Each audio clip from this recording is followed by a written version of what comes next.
What's up, everybody? Welcome to Political Fight Club. Real quick episode here giving you guys an update, and I want to talk about the eviction moratorium and the extension of it further being blocked by the Supreme Court. Now, you guys know me. I like to put credit where credit's due, but I also like for us to place blame where it actually belongs. And in this instance, everybody in Congress and the Supreme Court and basically our entire political body is blaming each other on the eviction moratorium ending. And the reason for that is that they all didn't do anything to extend it, and they're just trying to obfuscate and confuse the average voter, the average viewer, the average American, that they are not to blame, that about 5 million people are at risk of now becoming homeless. So let's, real quick, I will be on Sabby Sab's show in about an hour and change, 7 p.m. Eastern, 6 p.m. Central. We're going to be talking about the squad, amongst other things. It's going to be a lot of fun. Check that out on Sabby Sab's show. I'm really looking forward to it. Beyond that, guys, the Supreme Court voted 6-3 to not allow the extension of the moratorium, basically blocking Joe Biden's targeted moratorium, which I already said was a crappy moratorium to begin with. So how did we get here? Okay, the squad had their part to play in failing. The Democratic Party had their part to play in this failing. The Republicans had their part to play in this failing. And everybody is blaming everyone other than themselves for the reason that it failed. But I want to place blame where it actually belongs. This is not the first time the Supreme Court has ruled on the eviction moratorium extension. They ruled on this back in either late May or early June, I think it was, 5-4, with Kavanaugh voting with Democrats and being the deciding vote. And what that said is that Congress had to pass new legislation that would allow the CDC to extend the moratorium. So the onus is on, the Supreme Court gave Congress, which is a majority of Democrats. We have the White House, we have Congress, meaning we have the House of Representatives, and we have the Senate. It was on them for like 2 months to pass legislation to extend the eviction moratorium. Now, if the Democratic Party actually gave a shit about poor people and renters and people that are going to have their lives ruined by this moratorium expiring, they would have easily passed something, because you do not need a single Republican vote to do so. They have a majority. If they really cared about it, they could get it done. And to some extent, Biden could really do a lot of this via executive order and just say, fuck the Supreme Court. But the Supreme Court gave the Democrats in this instance, a chance to actually extend it, and they didn't. And what did they do? They actually pretended they didn't even know about it, including the squad. Because if you remember correctly, AOC was out on the steps of Congress for about 5 minutes with Cori Bush when they were doing that photo op that was supposed to be a protest that had like 15 people at it. It's a manufacturing consent publicity stunt to make it look like the squad is actually fighting when they're not, but that's neither here nor there. Cori Bush and AOC said in an interview out on the steps of Congress that they literally had to run down onto the floor of the House because they were about to let the House out because they wanted to actually try to get the moratorium extended, and they were not aware that that the moratorium was going to be expiring at the end of the day. They're lying. The Supreme Court ruled this back in early June, I think it was. So they've known for 7 weeks, something like that, and they're lying. They told you that they didn't know any better. They told you that it was just sprung on them. No. They've known for well over a month and a half. So the Democrats ran with that. The squad also ran with that ridiculous rationale. And then they staged a photo op that, when you have 13 million Twitter followers, as AOC does, or 875,000 followers like Cori Bush does, and you are putting on a protest that only has 100 people show up, the problem is your effort. One tweet from each of them, lifting the thumb like this, for about 5 seconds, would have gotten thousands of people out there. But no, they didn't really want to get the eviction moratorium extended, not in any real way, at least not enough to fight the Democratic Party. So what likely happened is that they ended up manufacturing consent because Schumer and Pelosi kind of used them as pawns. If you guys remember, the eviction moratorium expiring brought a lot of heat on the Democratic Party.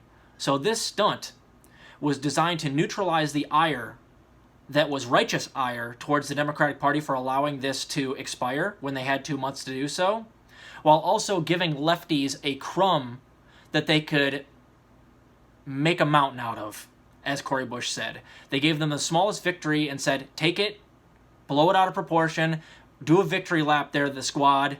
You got a targeted moratorium, and we'll just pretend like that tiny little photo op that you guys did on the Congress steps actually swayed us, and we're just going to do what we were going to do anyway.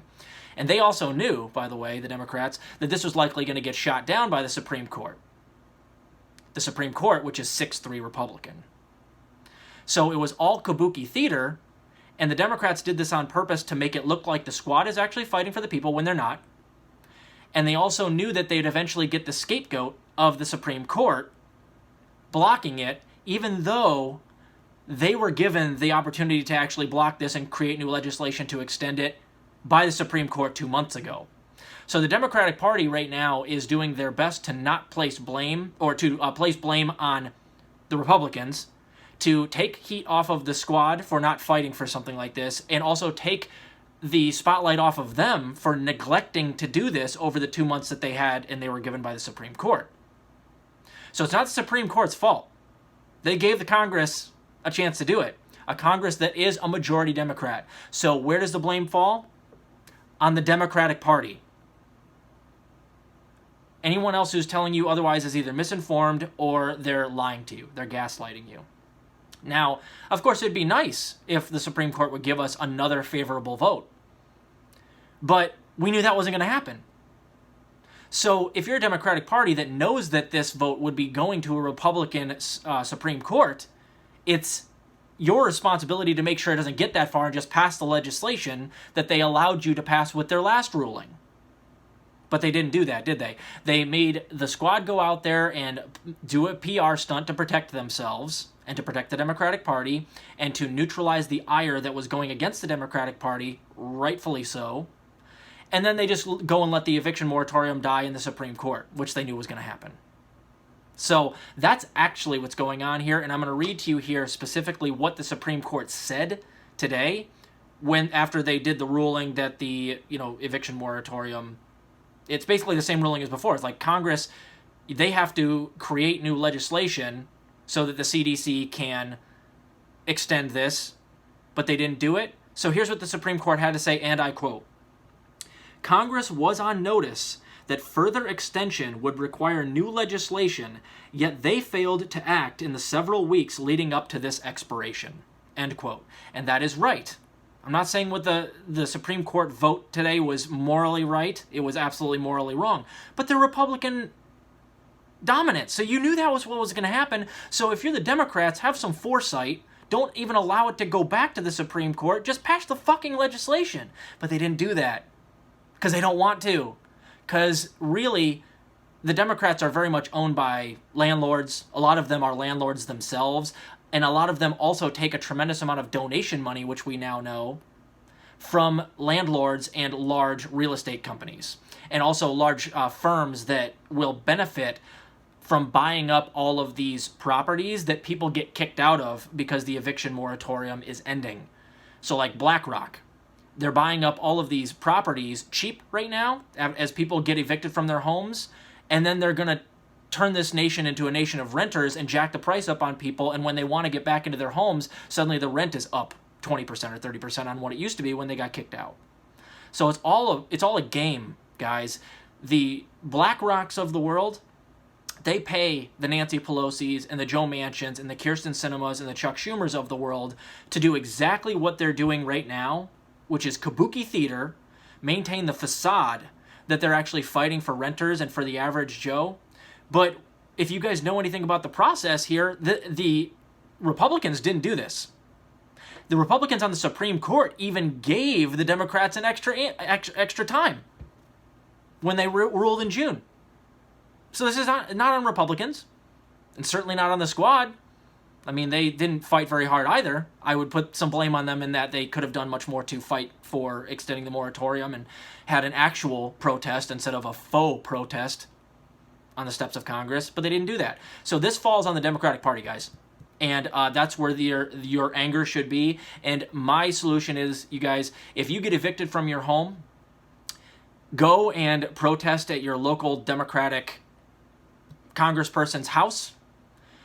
And if you're lucky, I mean, it wouldn't hurt to go and just protest at all of the Supreme Court justices' house either.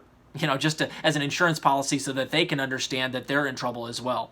They should also fear the masses, because you might even be able to convince a couple of these Republican justices to vote correct again if you instill fear in them. And that's what we have to do. But the priority has to be putting fear in the Democratic Party, because they're the ones holding all the cards, and they're the ones with all the power. So if you get evicted, let's find out where your congressperson lives and let's go camp out on their lawns. What do you say? Anyway, you guys can catch me on Sabby Sav Show in about an hour here. I'm super looking forward to it. I got my internet and my laptop all figured out this time, and I have a mic, so I'm not going to be trying to do it off of my iPhone. So hopefully that works a little bit better. But keep fighting the good fight out there. And remember, blame is on the Democratic Party. They have the majority.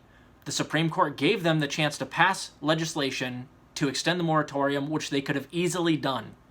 But they didn't. And now they're just passing the buck to the Republican-dominated SCOTUS. Who could have seen that coming? We'll see you later.